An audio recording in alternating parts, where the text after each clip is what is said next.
Assalamualaikum warahmatullahi wabarakatuh. Berjumpa lagi dengan saya Kurniawan pada mata kuliah Elektronika Analog dengan topik formulasi model matematis rangkaian penyearah setengah gelombang.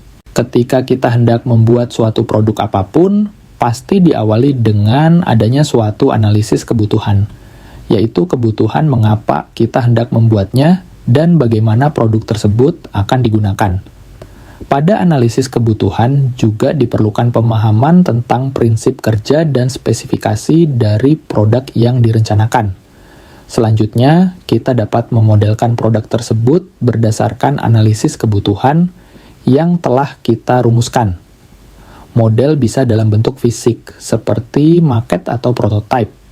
Model juga bisa dalam bentuk citra komputer, seperti citra 2 dimensi atau 3 dimensi. Bahkan model juga bisa dalam bentuk formulasi matematis atau coding. Pada intinya, model merupakan representasi dari objek atau sistem dunia nyata yang disederhanakan. Model berfungsi untuk membantu kita dalam memahami objek dunia nyata yang kompleks. Pemodelan sangat berguna untuk menghindari trial and error saat kita hendak merealisasikan suatu sistem, terlebih sistem yang kompleks dan mahal. Dalam perancangan rangkaian elektronika analog pun juga demikian. Sebelum kita merealisasikan rangkaian yang kita butuhkan, kita perlu memahami prinsip kerja rangkaian dan spesifikasi dari setiap komponen yang kita butuhkan, memodelkannya, mengujinya dalam bentuk simulasi, kemudian baru bisa merealisasikannya. Pada video ini, kita akan membuat model rangkaian penyearah setengah gelombang dalam bentuk formulasi matematis dan coding MATLAB yang dapat disimulasikan untuk membuktikan kebenaran teori dan formulasi matematis rangkaian. Pertama-tama, kita perlu memahami prinsip kerja rangkaian penyearah setengah gelombang. Penyearah setengah gelombang hanya melewatkan satu siklus dari tegangan input, yaitu siklus positif, dan memblokir siklus negatif. Menggunakan satu buah dioda yang memungkinkan rangkaian tersebut mengeluarkan tegangan bernilai positif selama tegangan input bersiklus positif dan tegangan bernilai 0 selama tegangan input bersiklus negatif. Dalam formulasi model matematisnya, terlebih dahulu kita modelkan tegangan inputnya. Secara teori, tegangan input diformulasikan sebagai V in T sama dengan Vm dikali sin omega T, di mana V in adalah tegangan input, Vm adalah tegangan puncak, sin digunakan karena tegangan input AC berupa gelombang sinus, dan omega T sama dengan 2pi dikali frekuensi dikali waktu T. Selanjutnya, kita akan memodelkan rangkaiannya.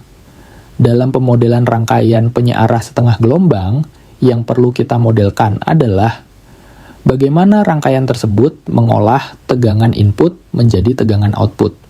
Berdasarkan prinsip kerja yang sudah kita pelajari di awal tadi, rangkaian penyearah setengah gelombang hanya meneruskan siklus positif dan memblokir siklus negatif tegangan inputnya. Sehingga, dalam formulasi model matematisnya juga terdapat dua kondisi.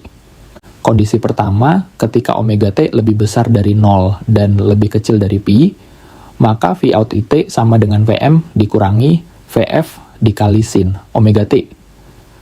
Kondisi kedua, ketika omega T lebih besar dari pi dan lebih kecil dari 2pi, maka V out T sama dengan 0. Perhatikan bahwa terdapat nilai Vf pada formulasi V out. Vf merupakan tegangan bias maju dioda. Vf bernilai 0,7 volt untuk dioda silikon dan 0,3 volt untuk dioda germanium. Sebagai catatan, dioda belum aktif ketika V-in masih di bawah tegangan biasnya, sehingga V-out akan terpotong sebesar Vf. Selain berpengaruh pada tegangan V-out, tegangan bias dioda juga mempengaruhi besarnya tegangan DC rata-rata VDC, sehingga formulasi model matematisnya adalah VDC sama dengan 1/pi dikali Vm dikurangi Vf. 1/pi di sini merepresentasikan bahwa tegangan output yang dikeluarkan adalah satu siklus dari tegangan inputnya. Sekarang, mari kita ubah formulasi model matematis tersebut ke dalam coding MATLAB agar dapat kita uji dalam bentuk simulasi untuk membuktikan apakah model matematis yang kita tulis sudah sesuai dengan prinsip kerja rangkaian. Tetapi sebelumnya, kita ambil suatu kasus rangkaian penyearah setengah gelombang dengan spesifikasi berikut ini. Tegangan input berupa gelombang sinus dengan amplitudo puncak sebesar 20 volt dan berfrekuensi 50 Hz dengan satu buah dioda silikon. Kemudian, kita perlu memvisualisasikan Vout dan VDC-nya. Secara teori, baik grafik tegangan input Vin dan tegangan output Vout akan tampak seperti ini. Tegangan DC rata-rata VDC bernilai 6,14 volt. Sekarang mari kita berpindah ke MATLAB. Pada lembar editor MATLAB, kita perlu mendefinisikan beberapa variabel. Di antaranya, T sebagai representasi dimensi waktu dalam detik, Vm sebagai tegangan puncak dalam volt, F sebagai frekuensi dalam hertz, omega sebagai 2πf, dan Vf sebagai tegangan bias maju dioda silikon. Formulasi model matematis untuk tegangan input kita tulis sebagai Vin sama dengan Vm dikali sin omega T. Sedangkan untuk formulasi tegangan output, karena harus menghasilkan gelombang yang berulang dan terdapat dua kondisi, maka kita gunakan perintah pengulangan for dan pengkondisi if-else seperti berikut ini. Formulasi model matematis untuk tegangan DC rata-rata juga kita tuliskan sebagai berikut. VDC sama dengan separ Pi dikali Vpm dikurangi Vf. Kemudian, untuk memvisualisasikan tegangan input dan output, kita tuliskan perintah plotting seperti berikut ini.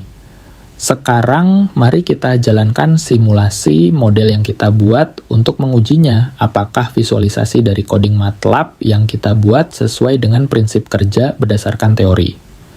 Nah, bisa kita amati grafik berikut ini bahwa bentuk dan besaran gelombang tegangan input Vin sudah sesuai dengan visualisasi pada teori. Kemudian untuk tegangan output Vout juga sudah sesuai dengan visualisasi pada teori. Sekarang mari kita periksa apakah level VDC sama dengan 6,14 volt. Ya, hasilnya sesuai dengan teori. Melalui model yang kita buat dalam bentuk formulasi matematis dan coding MATLAB tadi, kita dapat mengubah-ubah besaran variabel tegangan input dan dioda jenis apakah yang akan kita gunakan, silikon atau germanium, sehingga kita dapat dengan mudah melihat akan seperti apakah bentuk tegangan output rangkaian penyearah setengah gelombang yang kita rencanakan, apakah sudah sesuai dengan kehendak kita ataukah belum. Apabila dirasa sudah sesuai dengan yang kita butuhkan, maka kita dapat merealisasikan rangkaian penyearah setengah gelombang dalam bentuk hardware berdasarkan model yang sudah kita buat tadi. Nah, itu tadi merupakan tahapan-tahapan yang harus kita lakukan sebelum merealisasikan suatu proyek rangkaian penyearah setengah gelombang. Diawali dengan analisis kebutuhan, pemodelan menggunakan formula matematis, pengujian dalam bentuk simulasi, dan terakhir, realisasi rangkaian. Pada intinya, formulasi model matematis sangat berguna untuk menghindari metode trial and error saat hendak merealisasikan suatu proyek rangkaian penyearah setengah gelombang. Sekian dari saya, sampai jumpa di video selanjutnya. Wassalamualaikum warahmatullahi wabarakatuh.